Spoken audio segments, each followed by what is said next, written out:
There's a certain kind of quiet out here on the ranch that sinks right into your bones. It's not just the absence of city noise, the sirens and the constant thrum of traffic. It's deeper than that. It's the rustle of wind through the old oaks my grandpa planted, the low nicker of horses in the pasture as the sun starts to dip, the distant yip of a coyote under a sky so full of stars you'd think someone spilled a diamond mine up there. This land, all 300 acres of it, has been in my family for 4 generations. My great-grandpa, Elias Thorne, he bought it with calloused hands and a dream of something lasting.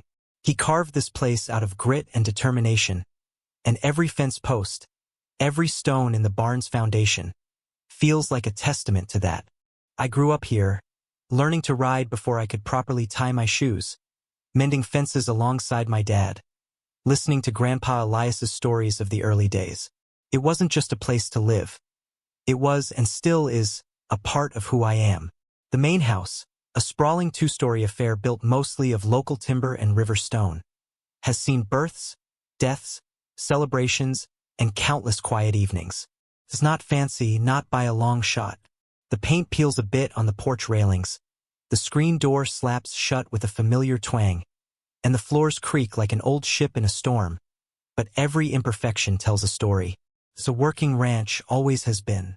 We raise cattle, mostly Angus, and a few dozen horses, more for pleasure and occasional sale than anything else. There's a rhythm to life here, dictated by the seasons and the needs of the animals, a rhythm that's steady and true, and profoundly satisfying. It's a far cry from the world that started creeping in a few years back, down at the end of Old Mill Road, where the Henderson place used to be. The Hendersons, they were old-timers too, but their kids had no interest in farming, so they sold out. And what sprang up in its place? Oak Haven Estates, rows of identical, beige houses with perfectly manicured lawns, little decorative flags, and a fancy arched gateway that always made me chuckle. They even had a community pond that was smaller than my horse trough. I didn't pay them much mind, honestly. Live and let live, that's always been my motto. Their world of regulations and matching mailboxes was alien to me, but as long as they stayed on their side of the county line, which was a good mile from my nearest fence, it was no skin off my nose. I'd occasionally see their newsletters accidentally delivered to my mailbox, full of bylaws about permitted garden gnomes and the precise shade of white for window trim.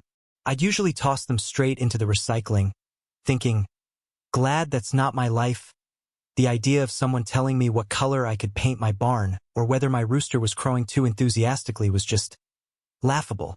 My rooster, Attila the hen, by the way, crows whenever he darn well pleases, and that's just how it is. My fences are sturdy and functional, not decorative. My fields are for grazing, not for winning Lawn of the Month awards. This is Thorne Ranch, a place of authenticity, not aesthetics dictated by a committee. I cherish this independence, this freedom to live as my family had for nearly a century, responsible to the land, to my animals, and to myself, but certainly not to some newly minted homeowners association I had absolutely zero connection with. Or so I thought. The peace I treasured, the quiet predictability of ranch life, was about to get a rude awakening. A jolt so absurd it would have been funny if it hadn't been so infuriating. It started subtly, as these things often do, a little ripple in the otherwise calm waters of my existence. A ripple that would soon turn into a tidal wave of bureaucratic nonsense, spearheaded by someone who clearly had too much time on their hands and not enough common sense. It's funny how you can live your whole life one way, believing in certain fundamental truths, like your property is your property. And then someone comes along and tries to tell you the sky is green. That's pretty much what happened, and let me tell you, I wasn't about to start wearing sunglasses indoors. The first hint of trouble arrived on a Tuesday, tucked innocuously between a farm supply catalog and a letter from my cousin. The envelope was crisp, an official-looking cream color, with Oak Haven Estates Homeowners Association printed neatly in the top left corner. I remember frowning at it, thinking it was another misdelivery. My mailbox is the last one on Old Mill Road before it turns into a private dirt track leading up to my ranch, so occasionally, things for the estates ended up with me. Usually, I'd just stick them back in the box with the flag up for the mail carrier the next day. But this one was addressed to current resident, Thorne Ranch, that gave me pause. Thorne Ranch. Not a plot number, not a street address within their little enclave, but my actual ranch name. Curiosity, tinged with a faint, unidentifiable unease, made me slit it open with my thumb. Inside, a single sheet of equally crisp paper, headed with the same HOA logo. It read, Official Notice of Violation, Bylaw Article 7, Section 3, Property Appearance and Maintenance. I blinked. Property appearance? Maintenance? On my ranch? I read on, a small smile starting to play on my lips, because this had to be some kind of elaborate joke. Dear homeowner, it began, already getting it wrong since I wasn't one of their homeowners. This notice serves to inform you of a violation regarding the unkempt state of your perimeter fencing along the northeastern boundary, specifically the section adjacent to designated Oak Haven Estates common green space. Furthermore, the presence of unpermitted agricultural equipment, a rusted disc harrow, visible from said common green space is in direct contravention of aesthetic guidelines.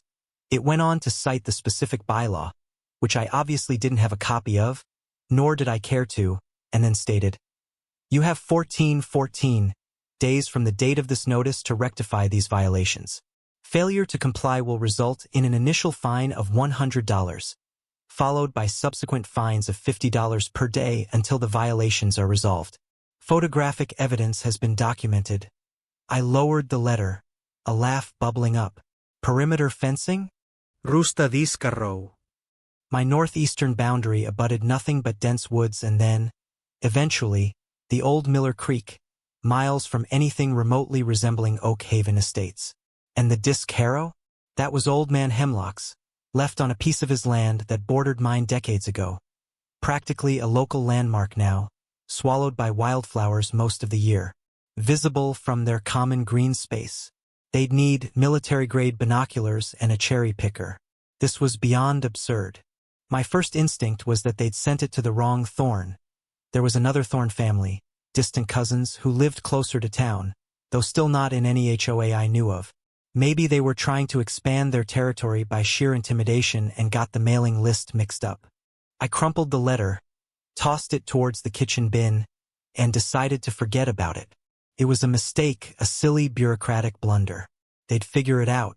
Ranch life has its own demands, and worrying about some HOA's imaginary jurisdiction over my historic disc harrow wasn't high on my list. The cows needed checking. A fence post near the river needed mending after a young bull had taken an unhealthy interest in it, and the hayloft needed organizing before the next delivery. That letter, I thought, was the end of it. Just a blip. Oh, how wrong I was. The universe, it seems, has a peculiar sense of humor, and sometimes it likes to see just how far it can push a generally peaceable rancher before he pushes back. That initial amusement, that casual dismissal, would soon curdle into something far more serious. A slow burn of indignation that would eventually ignite into full-blown determination. But at that moment, standing in my sun-drenched kitchen, the smell of coffee still lingering in the air, I was blissfully, foolishly unaware of the storm brewing just over their perfectly landscaped horizon. The crumpled letter lay in the bin, a forgotten piece of nonsense. If only it had stayed that way. The next few days were busy, as they always are. Calving season was approaching, which meant late nights and early mornings, checking on the expectant mothers, ensuring the birthing stalls were clean and ready. The rhythm of the ranch, as I said, it's demanding but honest. About 10 days after that first bizarre letter, another one arrived. Same cream envelope, same officious Oak Haven Estates Homeowners Association insignia. This time I didn't smile. I felt a flicker of annoyance. Hadn't they sorted out their mistake yet? This one was addressed the same way. Current resident, Thorn Ranch. I opened it with a bit more force than necessary. The tone had shifted. Gone was the almost polite, if misguided, notification. This one was sharper, colder. Second notice of unresolved violation, Bylaw Article 7, Section 3. It referenced the date of the first notice and stated, Our records indicate that the previously cited violations regarding your property's perimeter fencing and the visible unpermitted agricultural equipment have not been rectified. Please be advised that the 14-day grace period is nearing expiration.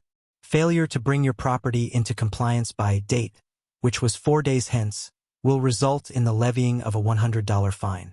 Further daily fines of $50 will accrue thereafter. It also added a new little gem. Additionally, a recent observation noted excessive growth of non-native plant species, commonly known as thistles, along the same boundary line, further detracting from the aesthetic harmony of the Oak Haven Estates community. This is also a violation under Article 8, Section 2, Landscaping Standards. Please address this concurrently. Thistles? They were complaining about thistles? On a working cattle ranch bordering miles of wilderness? Were these people serious? I run cattle. Thistles are a perennial nuisance we manage, but aesthetic harmony with the community I wasn't part of wasn't exactly my primary concern for weed control. My annoyance was now definitely blossoming into indignation.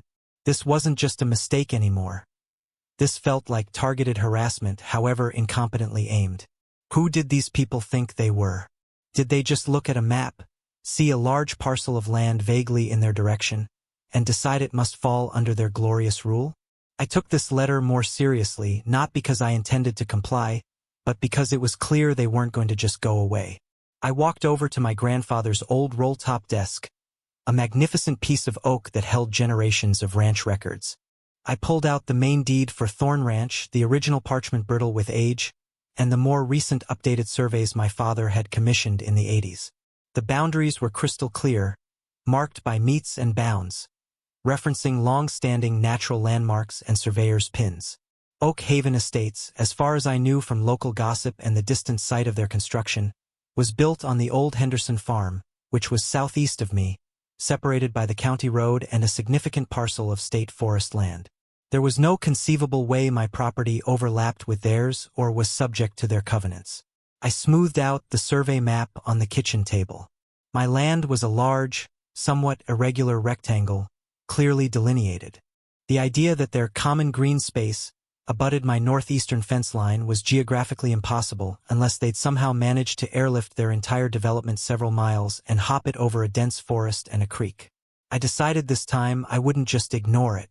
I wrote a short, polite, but firm letter in response. Dear Oak Haven Estates HOA, I began. I am in receipt of your notices dated date and date regarding alleged bylaw violations at Thorn Ranch. Please be advised that Thorn Ranch is not, and has never been, a part of the Oak Haven Estates development, nor is it subject to your association's bylaws or covenants. My property lines are clearly defined and do not border any part of your community. I trust this clarifies the matter, and I expect no further correspondence regarding these erroneous claims. Sincerely, my name, owner, Thorn Ranch. I typed it up on my old computer, printed it, and mailed it the next day with a sense of, that should settle that. I even paid for certified mail with a return receipt, just to be sure they got it. This was getting ridiculous. My time was valuable, and dealing with this phantom jurisdiction was a distraction I didn't need, especially with calving season breathing down my neck. The peace of the ranch felt a little less peaceful. There was a nagging undercurrent now, a sense of being pestered by a particularly clueless and persistent mosquito. And like a mosquito, just when you think you've swatted it, it comes buzzing back, louder and more irritating than before. The return receipt for my letter came back signed a few days later. I filed it away, thinking, good, they know. End of story. A full week passed without another creamy envelope appearing in my mailbox. I started to relax. The calving season began in earnest, and my days and nights were filled with the earthy realities of new life, the bawling of calves, the lowing of protective mothers. It was exhausting, demanding work, but deeply rewarding. The HOA nonsense faded to the back of my mind, dismissed as a bizarre hiccup, a case of mistaken identity now hopefully resolved. The thistles along the northeastern fence line continued their happy, thorny existence, unbothered by any concerns of aesthetic harmony. And Old Man Hemlock's disc harrow remained a silent, rusted sentinel amidst the trees. The world felt right again. Then, one late afternoon, as I was heading back to the house after checking on a newborn calf and its mother, covered in mud and smelling distinctly of hay and animal, I saw it. A car I didn't recognize was parked near my main gate, which was a good quarter-mile from the house itself, down my private drive. It was a late-model sedan, a gleaming, incongruous silver against the rustic backdrop of my weathered wooden gate and the dusty track. My first thought was, lost tourist. It happened occasionally. But as I got closer on my ATV, I saw a woman get out of the car. She was pristine, perfectly coiffed blonde hair, a tailored navy pantsuit that probably cost more than my monthly feed bill, and a clipboard clutched in her hand like a weapon. She looked utterly out of place, like a flamingo in a chicken coop. And then I saw the faint, smug sense of authority radiating from her, and a sinking feeling hit my gut. This wasn't a lost tourist. This had Oak Haven Estates written all over it. She spotted me approaching and waited, arms crossed, tapping a perfectly manicured nail against the clipboard. I cut the ATV engine and swung my leg over, pulling off my dusty work gloves. "Can I help you?" I asked, keeping my voice neutral, though my internal alarm bells were starting to clang. "Are you the resident of Thorn Ranch?" she asked, her voice crisp and carrying an unmistakable air of condescension. It wasn't a question so much as an accusation. "I'm the owner," I replied. "And you are?" "I am Brenda Wilkins," she announced, as if I should already know the name. "President of the Oak Haven Estates Homeowners Association." Ah, Brenda. So, the faceless bureaucracy had a name and a power suit. "Right?" I said. "I believe I sent your association a letter a week or so ago clarifying that Thorn Ranch isn't part of your estate." I put a little emphasis on the word estate, which I knew was more wishful branding than reality for their tract housing. Brenda's lips thinned. "Yes, we received your communication. However, it seems you are mistaken or perhaps willfully non-compliant. The violations persist." She gestured vaguely with her clipboard towards the vast expanse of my property. "The fence is still in disrepair, the unsightly equipment remains, and the noxious weeds are now encroaching further." "Look, Ms. Wilkins," I said, trying to maintain a semblance of patience I wasn't really feeling. "There seems to be a fundamental misunderstanding here. My ranch isn't in your HOA. It's not subject to your rules. It never has been. We're not even in the same postal code half the time." She gave a little insincere laugh. "Oh, I think you'll find that the official plat maps and covenants say otherwise. Oak Haven Estates has a vested interest in maintaining the aesthetic integrity of its surrounding properties, especially those that directly impact our residents' views and property values." "Surrounding properties," I echoed, incredulity rising. "Ms. Wilkins, my northeastern boundary, the one you keep referencing, is miles of dense woodland and a creek away from your development. Your residents would need telescopes and X-ray vision to see my fence line, let alone be impacted by it. Our surveyors have clearly indicated the boundaries," she insisted, her voice hardening. "And your property, or at least the offending portions, falls within the purview of our oversight due to its proximity and visual impact." This was beyond belief. She was literally standing on my private land, having driven down my private road, to tell me that a part of my land, miles away, was somehow under her HOA's control because of visual impact on a place it didn't even border. "Do you have a copy of this survey map with you?" I asked. "One that shows Thorn Ranch, specifically my northeastern fence, as part of Oak Haven Estates or directly abutting it in a way that gives you jurisdiction?" Brenda hesitated for a fraction of a second, her eyes flicking down to her clipboard and then back up to me, a little less certain but quickly recovering her bluster. "The official documents are on file at our management office, but the fact remains the violations are clear. And frankly, Mr. Thorne," she finally used my name, "your attitude is not conducive to a harmonious resolution." The sheer audacity was breathtaking. "My attitude?" I said, my voice dangerously calm. "Ms. Wilkins, you are trespassing on my private property to harass me about regulations that do not apply to me, based on geographical claims that are, to put it mildly, fictional. I suggest you consult your own maps more carefully. And then, I suggest you leave my ranch." Her face flushed slightly. The power suit seemed to inflate a bit with indignation. "This is not harassment, Mr. Thorne. This is official HOA business, and I am well within my rights to ensure compliance. You have received ample warning. The fines are now officially accruing. We can either resolve this amicably, with your immediate action to rectify the violations, or we will be forced to pursue further remedies, including legal action and reporting to county authorities for code violations, county code violations. Now she was just making things up. My fences were stockproof, which is all the county cared about, and thistles weren't a code violation on agricultural land. Old Man Hemlock's disc harrow was on his land. Not even mine, technically, though I didn't bother to point that out to her. This woman was a bulldozer in a pantsuit, convinced of her own righteousness and utterly impervious to facts. I took a deep breath. Ms. Wilkins, I am telling you one last time, you have no authority here. Thorn Ranch is not, and will never be, under your HOA's jurisdiction. Now, please leave. I gestured towards her shiny silver car. For a moment, she just stood there, glaring at me, her clipboard held like a shield. I could almost see the gears whirring in her head, trying to compute this level of resistance from what she probably perceived as some ignorant country bumpkin. Finally, with a sniff of disdain, she turned on her heel, marched back to her car and got in. She didn't slam the door, but it was a close thing.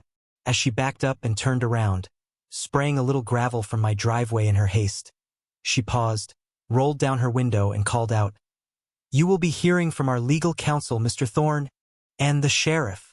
Then she sped off, leaving a cloud of dust and the lingering scent of expensive perfume that was quickly overwhelmed by the more honest smell of manure and damp earth. The sheriff? Was she actually threatening to call the sheriff on me for not obeying her imaginary rules on my own land? The absurdity of it all was almost comical, but the underlying threat, the sheer arrogance and belief in her own power, was deeply unsettling. The quiet of the ranch had been well and truly shattered now. This wasn't just a misinformed HOA anymore. This was a declaration of war by Queen Brenda of the Beige Houses. And I knew, with a certainty that settled deep in my gut, that this was far from over. She had promised I'd hear from the sheriff. I had a feeling she'd make good on that threat. The encounter with Brenda Wilkins, the self-proclaimed Empress of Oak Haven Estates, left a sour taste in my mouth that lingered long after her silver sedan disappeared down my drive. It wasn't just her arrogance or her blatant disregard for facts. It was the casual way she threatened legal action and involving the sheriff, as if these were tools she could wield at will to bend anyone to her HOA's ludicrous demands. For a moment, a tiny, insidious seed of doubt tried to sprout. Could I be wrong? Could there be some obscure, ancient land covenant I didn't know about, something my grandfather or father had overlooked? It seemed incredibly unlikely. The Thorns had always been meticulous about their land rights.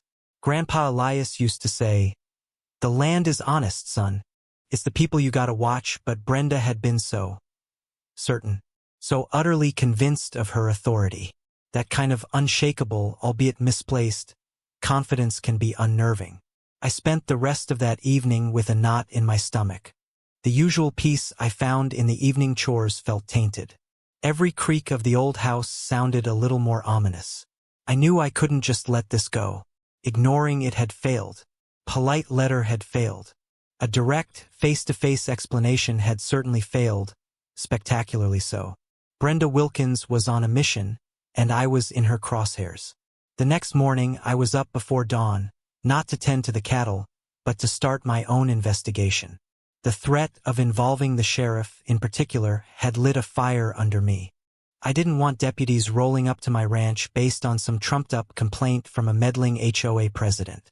First, I went back to Grandpa Elias's roll-top desk. It was a treasure trove of ranch history. Old ledgers, faded photographs, correspondence dating back decades, and, most importantly, every single legal document pertaining to Thorn Ranch.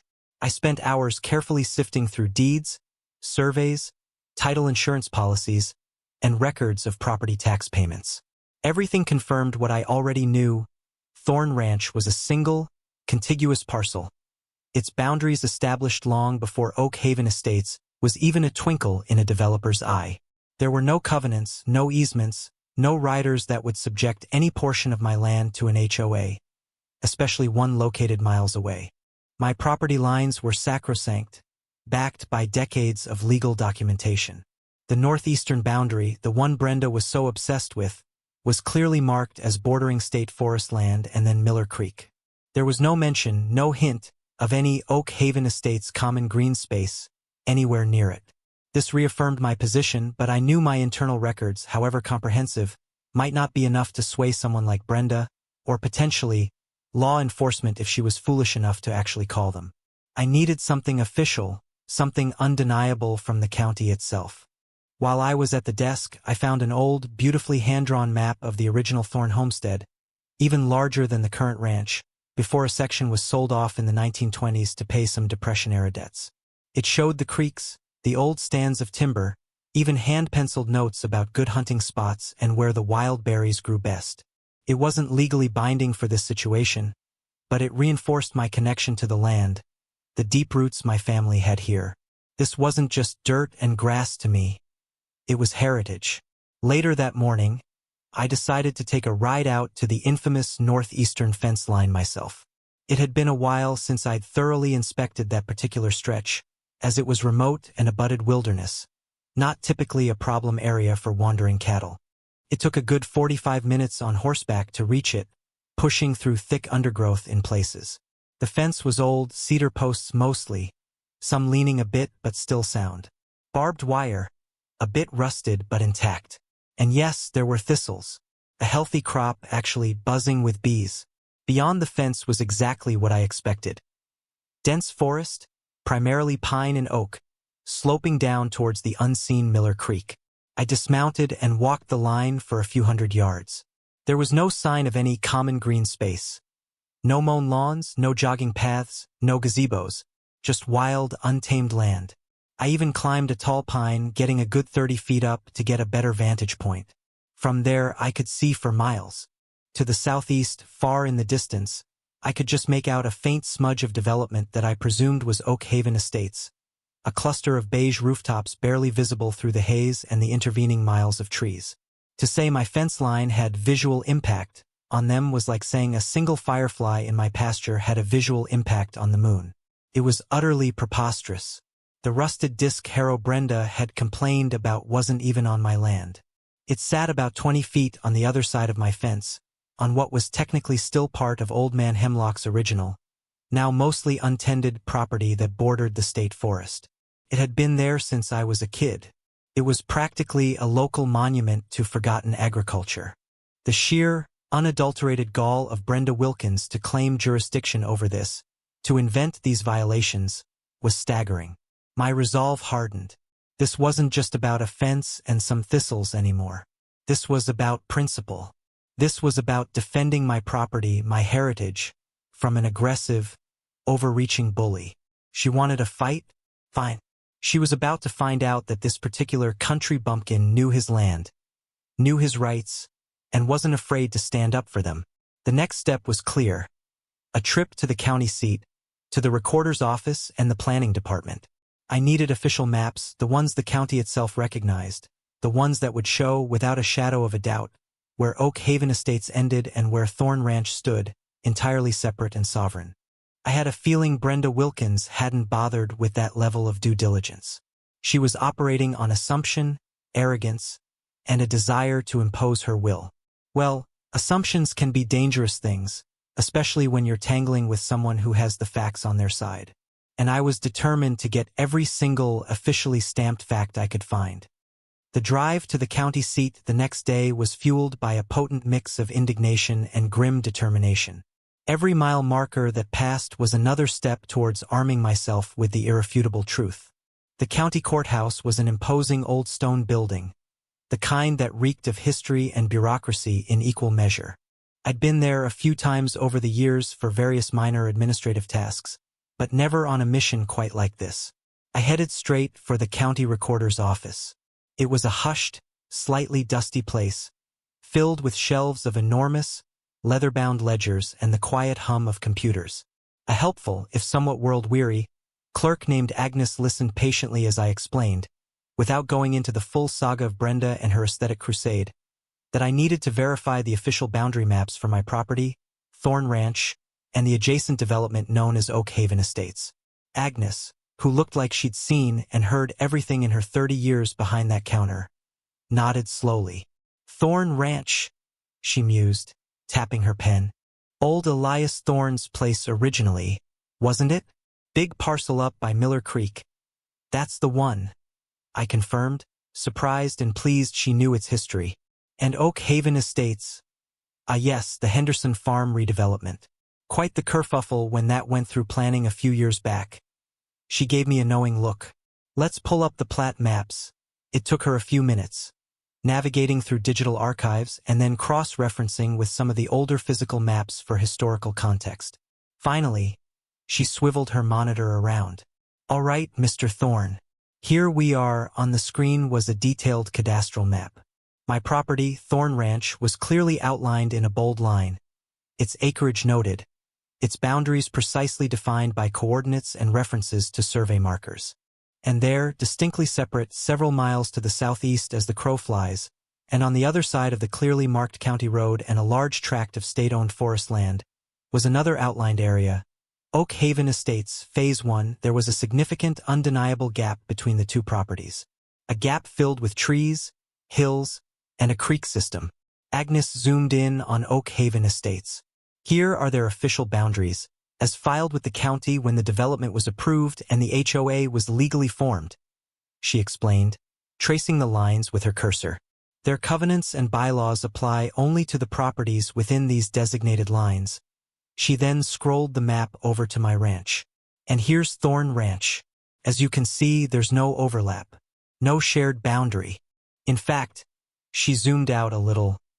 They're not even close to being contiguous. There's about, I'd say a good 2, maybe 3 miles of state forest and private woodland between your closest point and their nearest boundary. This was it. The smoking gun. The undeniable, officially recorded proof that Brenda Wilkins and her Oak Haven Estates HOA had absolutely no jurisdiction, no claim, no say whatsoever over my ranch. A wave of relief, quickly followed by a surge of righteous anger at Brenda's blatant misrepresentations, washed over me. Could I get certified copies of these maps? I asked.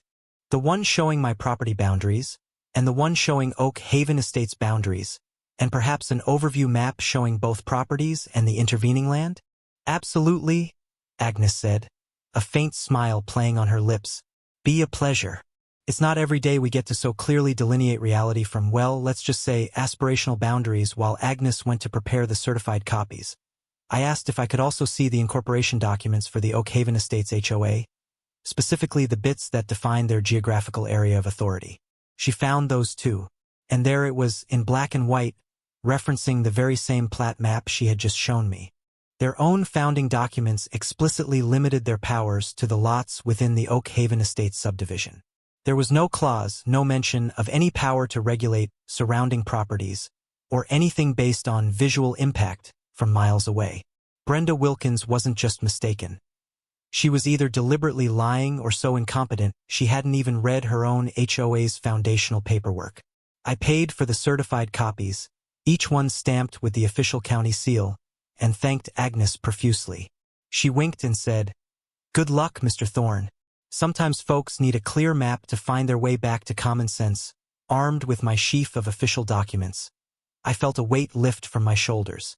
The knot in my stomach began to unwind. I now had the ammunition I needed.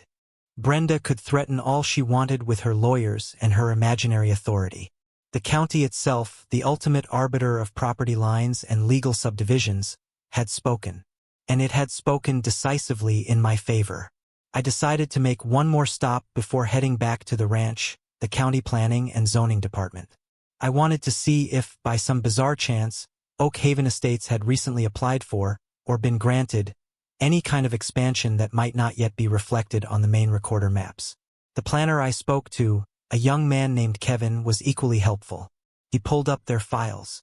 Oak Haven Estates? Yeah, we know them. They tried to get a variance last year to reduce setback requirements for their Phase 2, which is still just on paper, by the way. It was denied. But an expansion that would take them anywhere near Thorne Ranch?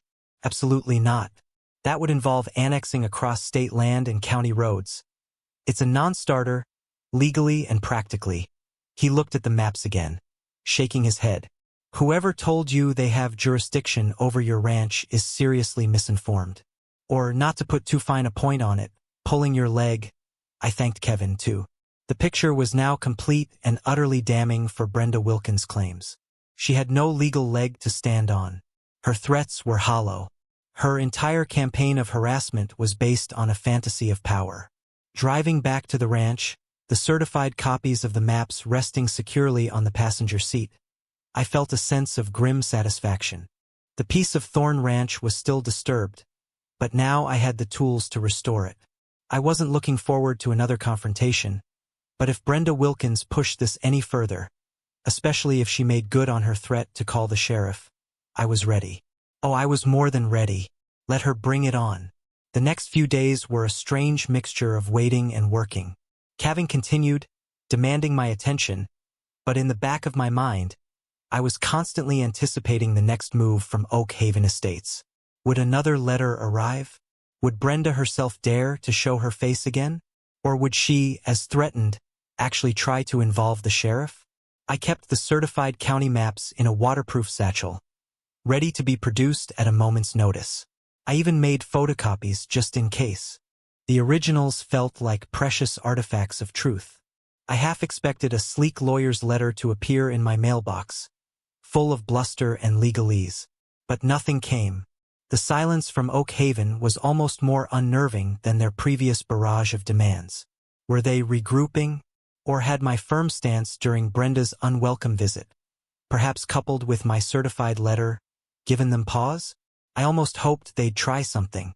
The evidence I'd gathered was burning a hole in my metaphorical pocket. Then, on a bright Saturday morning, as I was repairing a gate latch near the main barn, I heard the unmistakable sound of a vehicle approaching on my private drive. It wasn't the mail carrier's Jeep, and it didn't sound like any of my neighbor's trucks.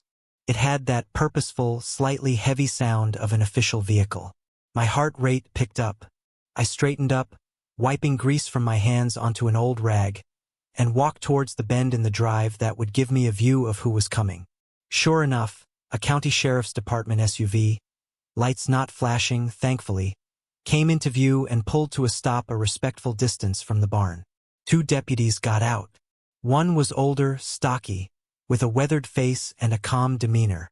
The other was younger, taller, looking a bit more on edge. This was it. Brenda had actually done it. She'd sicked the sheriff on me. A surge of adrenaline mixed with a cold, hard anger went through me. How dare she waste law enforcement resources on her petty, baseless vendetta? I took a deep breath, reminding myself to stay calm, polite, but firm. I had the facts on my side. I walked towards them, my boots crunching on the gravel. "Morning, officers," I said, keeping my tone even. "What can I do for you?" The older deputy, whose name tag read Miller, nodded. "Morning, sir. Are you the owner of Thorn Ranch?" "I am," I replied. "And you are?" "Deputy Miller, this is Deputy Sanchez. We're with the County Sheriff's Department. We've received a complaint regarding this property." "A complaint?" I feigned mild surprise, though I knew exactly what this was about. "From whom and regarding what, if I may ask?" Deputy Miller consulted a small notepad. "Complaint was filed by a Ms. Brenda Wilkins, representing the Oak Haven Estates Homeowners Association." He glanced up at me. "She's alleging several issues: failure to maintain a property boundary fence, storage of unsightly materials visible from HOA common areas, and cultivation of noxious weeds adversely affecting the aesthetic quality of the neighboring community." He read the last part with a completely straight face, but I thought I detected the faintest flicker of something: amusement, skepticism, in his eyes. Deputy Sanchez, however, looked stern and ready for business. "So, you're familiar with these issues, sir?" he asked, his tone a bit more challenging. "I'm familiar with Ms. Wilkins' claims," I corrected gently. "And I'm also familiar with the fact that Ms. Wilkins and her Oak Haven Estates HOA have absolutely no jurisdiction or standing to make any such complaints regarding my property." Thorn Ranch Deputy Miller raised an eyebrow. "She seemed quite insistent that your property falls under their purview, at least in part, or directly impacts their community standards." "With all due respect, officer," I said, "Ms. Wilkins is profoundly mistaken, or deliberately misrepresenting the facts. Thorn Ranch is not, and has never been, part of Oak Haven Estates. We do not share a boundary. In fact, we're several miles apart, separated by state forest land and a county road. I saw a flicker of surprise on Deputy Sanchez's face. Deputy Miller just watched me, his expression unreadable. Ms. Wilkins provided photographs, Sanchez interjected, showing a dilapidated fence and some rusted farm equipment. The fence she's referring to, I explained, is on my far northeastern boundary, which borders undeveloped state wilderness, miles from her precious HOA. And the equipment isn't even on my land. It's on an adjacent undeveloped parcel that also doesn't belong to the HOA. As for noxious weeds, I run a cattle ranch. We manage vegetation as needed for agricultural purposes, not for the aesthetic harmony of a development I'm not part of. I could see they were processing this. They were here on a complaint and they had to follow through, but my calm, factual responses were clearly giving them pause. Sir, Deputy Miller said, his tone still neutral. Ms. Wilkins also stated that you were uncooperative and hostile when she attempted to discuss these matters with you. Hostile? I chuckled, a dry, humorless sound. I informed her, politely but firmly, that she was trespassing on my private property and that her HOA's rules do not apply here. She was the one who became agitated and threatened me with legal action and calling you gentlemen. Which, I see, she has now done. It was time to play my trump card. Look, officers, I understand you're just doing your job. Ms. Wilkins can allege whatever she likes, but facts are facts, and property lines are legally defined. If you'll just give me a moment, I can show you the official, certified county plat maps that will clarify this entire situation beyond any doubt. I turned towards the house. They're right inside. It'll only take a second. Deputy Miller exchanged a glance with Deputy Sanchez. All right, sir, Miller said. Let's see what you've got. The two deputies followed me into my spacious, rustic kitchen. It was a world away from the manicured sterility of Oak Haven Estates, with its worn butcher block island, hanging cast iron pans, and the faint, comforting smell of old wood and brewing coffee. I retrieved the satchel and carefully laid the certified county maps on the large oak table. One map clearly showed the delineated boundaries of Thorn Ranch. The next showed the boundaries of Oak Haven Estates. Phase 1, the third was the overview, displaying both properties with the significant intervening distance and geographical separation. Each map bore the unmistakable official stamp and seal of the county. As you can see, officers, I began, pointing to the overview map first. This is Thorn Ranch. My finger traced its outline. And this? I moved my finger several inches across the map, representing miles in reality, is Oak Haven Estates. They are nowhere near each other. There is no shared boundary. There is no contiguity. My northeastern fence, the one Ms. Wilkins is so concerned about, is up here. I indicated the remote area bordering state forest, miles from any part of her development. I then showed them the individual, more detailed plat maps, pointing out the legal descriptions and surveyor marks. These are certified copies from the county recorder's office, obtained just a few days ago. They unequivocally demonstrate that Oak Haven Estates has zero legal jurisdiction over Thorn Ranch. Deputy Miller leaned over the maps, studying them intently. Deputy Sanchez, looking a bit bemused now, also peered closer. There was a long moment of silence as they absorbed the information. The only sound was the ticking of the grandfather clock in the hall. Finally, Deputy Miller straightened up, a thoughtful expression on his face. He looked at me, then at the maps, then back at me. Well, I'll be, he said softly. These are pretty clear, sir. Deputy Sanchez nodded slowly, his earlier sternness replaced by a look of dawning comprehension. So, according to the county's own official records, he said, more to himself than to me, her complaint is baseless regarding jurisdiction. That's correct, Deputy, I affirmed. Ms. Wilkins is attempting to enforce HOA rules on a property that is entirely outside her HOA's legally defined territory. Essentially, she's harassing me and has now involved your department under false pretenses. Deputy Miller picked up one of the certified maps, feeling the weight of the paper and examining the official seal. Ms. Wilkins was very emphatic, he said, choosing his words carefully. She presented her case as if it were an open-and-shut violation of clear community standards that directly affected her residents. Her emphasis, unfortunately, doesn't change the geographical facts or the legal boundaries, officer, I replied. She can be as emphatic as she likes, but she can't magically move property lines or extend her HOA's authority by sheer force of will. I paused, then added, frankly, I believe she's either grossly incompetent and hasn't bothered to check her own HOA's documentation and the county records, or she's knowingly making false claims to try and bully me. Either way, it's unacceptable, and it's a waste of your valuable time. Deputy Miller nodded slowly. This certainly puts a different perspective on the matter, Mr. Thorne. A very different perspective. He looked at Deputy Sanchez. What do you think, Sanchez? Sanchez shrugged, a slight, almost embarrassed smile on his face. Maps don't lie, Miller. And these are official. Looks like Ms. Wilkins might have overstepped. Considerably, Deputy Miller turned back to me. All right, Mr. Thorne. Thank you for showing us these. It's illuminating. Obviously, this is a civil matter in terms of property disputes, but based on these documents, it appears highly unlikely that any HOA covenant from Oak Haven Estates would be enforceable here, or that any violation on your property as described would constitute a matter for law enforcement intervention, given the clear lack of jurisdiction. That's what I've been trying to tell Ms. Wilkins, I said, feeling a wave of vindication. I trust this clarifies things for your department? It does, Deputy Miller confirmed. We'll file a report noting our observations and the documentation you've provided. As for Ms. Wilkins' complaint, well, let's just say it's unlikely to proceed any further from our end based on this evidence. He then gave me a more direct look.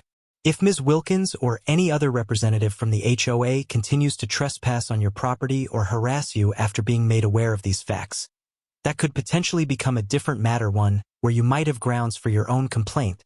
That was good to hear. I appreciate that, officer.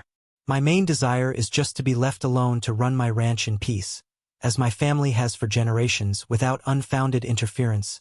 Understood, Deputy Miller said. He gathered his notepad. Well, Mr. Thorne, sorry to have troubled you this morning, but thank you for your cooperation and for providing this clear evidence. It certainly saved everyone a lot of further misunderstanding. No trouble at all, officers, I said, though it had been plenty of trouble leading up to this point. Glad we could clear it up. I walked them back to their SUV. As they were about to get in, Deputy Miller paused. You know, Mr. Thorne, he said, a hint of a smile on his face. For what it's worth, those thistles on your northeast line, the bees seem to love 'em. Good for pollination. I couldn't help but grin. That they do, officer. That they do. They drove off, leaving me standing there in the quiet morning sun. The relief was immense. The sheriff had come, and the sheriff had, effectively, sided with the truth. Brenda's biggest threat had fizzled out spectacularly thanks to a few pieces of officially stamped paper and a calm explanation. The battle might not be entirely over, but I had just won a major victory. The image of Brenda Wilkins' face when she found out the sheriff wouldn't be doing her bidding was a delightful thought. Now, it was time to consider my next move. She had brought the fight to my doorstep, escalated it with law enforcement. It was time she faced the consequences of her actions directly. Watching the sheriff's SUV disappear down my long driveway, a profound sense of satisfaction settled over me. It wasn't just relief. It was the quiet triumph of facts over baseless assertions, of reason over arrogance. Brenda Wilkins had played her trump card, calling in the authorities, and it had backfired spectacularly. The deputies had been professional, and once presented with undeniable evidence, they had clearly seen the situation for what it was. A massive overreach by an HOA president with an inflated sense of her own power. The quiet of the ranch felt a little more secure now, the air a bit cleaner.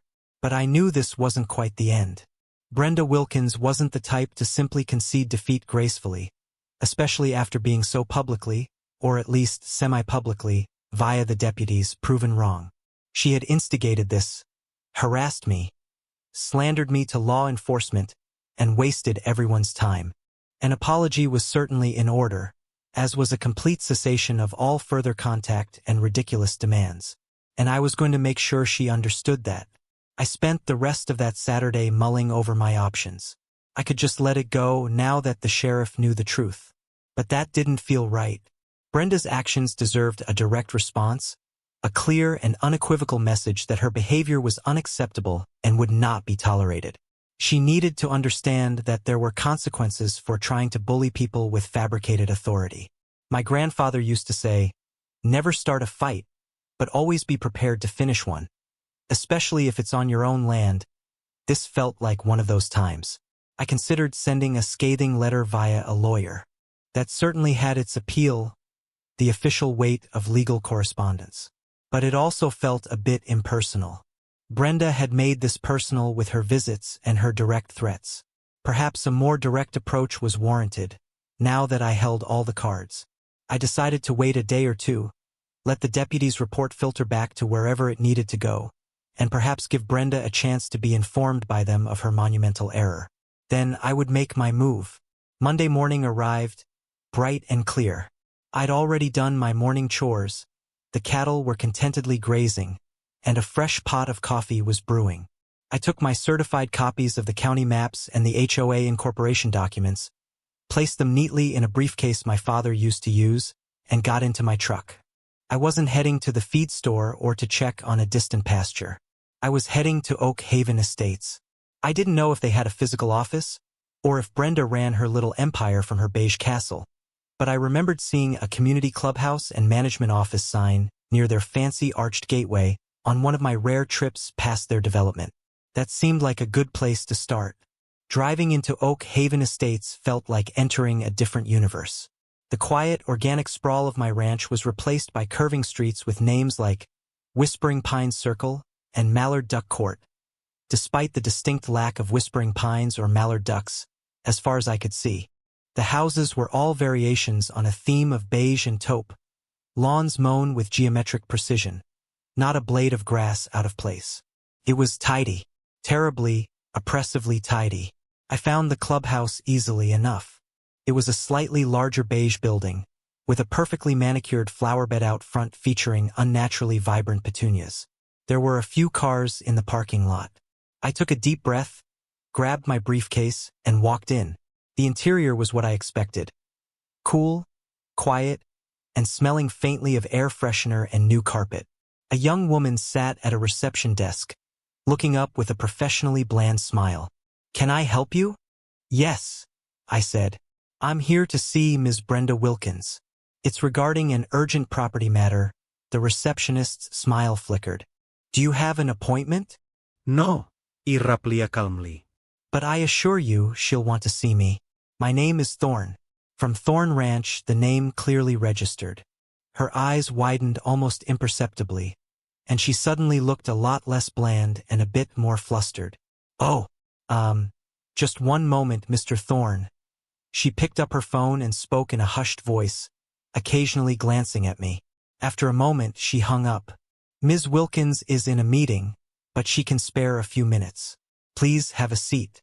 She'll be right with you." I sat on an uncomfortable but stylish chair, placing my briefcase beside me.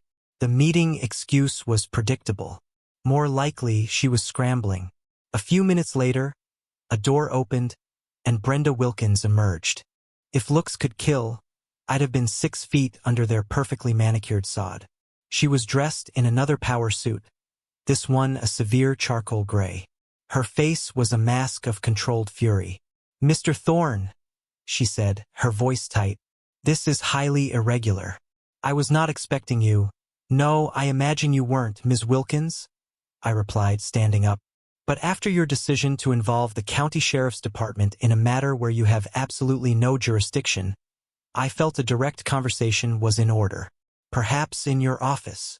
She hesitated, clearly not wanting to grant me that small concession, but the alternative was a public confrontation in her reception area. With a curt nod, she led me down a short hallway to an office that was as impeccably neat and impersonal as the rest of the building. A large desk, a computer, a few framed certificates of some HOA achievement or another. "What do you want?" she snapped as soon as the door was closed. "No pleasantries, no pretense." "What I want, Ms. Wilkins," I began, opening my briefcase and taking out the certified county maps. "Is for you to look at these." I spread them out on her pristine desk. "These are official, certified plat maps from the county recorder's office. This one shows the legal boundaries of my property, Thorn Ranch. This one shows the legal boundaries of your Oak Haven estates. And this one shows both, highlighting the several miles of state forest and other privately owned land that separate our properties." I then placed her HOA's own incorporation document next to them. "And this is your own HOA's founding document, which clearly states your authority is limited to the lots within Oak Haven estates, as defined by that plat map." Brenda stared at the documents, her face paling slightly. The fury was still there, but now it was tinged with a dawning, horrified realization. She didn't touch the maps, as if they were contaminated. "The deputies visited me on Saturday morning, Ms. Wilkins," I continued, my voice steady and firm. "At your request, I believe. I showed them these exact same documents. They were quite interested. They now have copies in their official report, which, I understand, notes the distinct lack of any basis for your complaint." Her jaw tightened. She looked from the maps to me, a cornered, angry animal. "There must be some mistake. An overlay. Our surveyors." "There is no mistake, Ms. Wilkins, except on your part." I cut her off, no longer inclined to be gentle. "Your surveyors, if they told you anything different, were either incompetent or you misunderstood them. More likely, you simply assumed, based on arrogance and a desire to control things beyond your purview. You have harassed me with letters, trespassed on my property, and then you made false allegations to law enforcement, wasting their time and mine." I leaned forward slightly. "This stops now. You will issue a formal, written apology to me for the harassment and the false accusations. You will ensure that all baseless fines are immediately rescinded, not that I ever intended to pay them. And you and your association will cease any and all further contact with me or any attempts to assert authority over Thorn Ranch. Am I clear?" Brenda was speechless for a moment, her composure visibly cracking. The power suit seemed to deflate a little. This is an outrage," she finally sputtered, falling back on bluster. "How dare you come in here and—" "How dare I?" I interrupted, my voice rising slightly for the first time. "How dare you, Ms. Wilkins, attempt to bully and intimidate a private property owner with fabricated claims and threats? How dare you abuse the resources of the sheriff's department for your petty power trip? You are the one who has behaved outrageously." I gestured to the maps again. "The facts are here in black and white, officially sealed by the county. You have no case. You have no authority. You have only made yourself, and your HO, look foolish and malicious." I saw a flicker of something else in her eyes then, fear. Not of me, perhaps, but of the implications. Of the potential blowback from her own HOA members if they found out how badly she'd overreached, how she'd exposed them to ridicule and potentially even legal liability for harassment. "I expect that written apology on my doorstep within 48 hours, Ms. Wilkins," I stated. "And I expect never to hear from Oak Haven Estates again regarding any alleged violations on Thorn Ranch. If I do, or if there is any further attempt to interfere with my property or my peace, my next visit will be to my lawyer, and we will discuss filing a formal complaint for harassment and possibly even slander. Do we have an understanding?" She stared at me, her mouth working silently for a moment. The fight had gone out of her. All that was left was a brittle, deflated arrogance. Finally, in a choked voice, she managed, "Yes. Good," I said. I calmly gathered the maps and documents, placing them back in my briefcase. "I'll see myself out." I turned and walked out of her office, leaving her standing there amidst the ruins of her self-proclaimed authority. The receptionist looked up nervously as I passed, but I just gave her a polite nod. Walking out of the Oak Haven Estates clubhouse and back into the sunshine, I felt like I could finally breathe freely again. The oppressive tidiness of the place seemed to fade as I drove away, back towards the honest, sprawling authenticity of my own land. The confrontation had been draining, but necessary. I had stood my ground, armed with the truth, and I had prevailed. The Queen had been checkmated. The drive back to Thorn Ranch was quiet, reflective. I felt a sense of closure, but also a lingering weariness from the whole ridiculous ordeal. It's draining, having to defend something so fundamental as your own property rights against someone so stubbornly, aggressively wrong. But as I turned onto my private road, the familiar sight of the old oak trees welcoming me home, a feeling of deep satisfaction began to bloom. I'd faced the bully, presented the facts, and drawn a very clear line in the sand, or in this case, in the rich soil of my ancestral land. True to my demand, exactly 36 hours later, a plain white envelope arrived via courier. No fancy HOA letterhead this time. Inside, on simple, unadorned paper, was a brief, curtly worded letter. It stated, "Dear Mr. Thorne, on behalf of the Oak Haven Estates Homeowners Association, please accept this letter as a formal acknowledgement of the error regarding the applicability of our community bylaws to Thorne Ranch. All previously issued notices of violation and any associated fines are hereby rescinded. We regret any inconvenience this misunderstanding may have caused. Sincerely, Brenda Wilkins, President, Oak Haven Estates HOA." Misunderstanding, that was the word she chose. Not gross incompetence, not deliberate overreach, not baseless harassment, just a misunderstanding, and regret any inconvenience was a rather anemic way of putting sorry for trying to make your life miserable and falsely accusing you to the sheriff. But I had to admit it was an apology of sorts. More importantly, it was a written admission of their error and a rescission of all actions. That was the core of what I wanted. I didn't expect genuine contrition from someone like Brenda Wilkins. Her signature was probably written with gritted teeth. But it was on paper. It was a victory. I filed the letter away with the certified maps and my own correspondence. Proof, just in case. Life on Thorne Ranch slowly returned to its familiar rhythm. The calves grew stronger. The summer grasses waved in the fields, and Attila the hen continued to greet each dawn with his enthusiastic, unregulated crowing. The thistles along the northeastern fence line thrived, providing excellent forage for the bees, just as Deputy Miller had sagely observed. Old Man Hemlock's disc harrow remained its rusted, picturesque self, undisturbed by any further complaints about aesthetic harmony. I never heard from Brenda Wilkins or the Oak Haven Estates HOA again. Not a letter, not a phone call, not an uninvited visit. It was as if a switch had been flipped. Occasionally, I'd see one of their beige-clad residents at the local feed store or the diner in town, and they'd sometimes give me a curious, almost respectful look. I often wondered if the story of Brenda's folly had made the rounds within their manicured community. I hoped so. Perhaps it served as a cautionary tale about the dangers of unchecked arrogance and the importance of actually knowing what you're talking about before you try to throw your weight around. The incident left me with a few lasting thoughts. Firstly, the immense value of knowing your rights and having your documentation in order. My grandfather's meticulous record-keeping and my own decision to get those certified county maps had been absolutely crucial. Without that undeniable proof, it would have been my word against Brenda's, and who knows how far she might have pushed it. Secondly, it reaffirmed my belief in standing up to bullies. Brenda Wilkins, with her power suits and her clipboard of imaginary authority, was a classic bully. She relied on intimidation and the assumption that people would just roll over.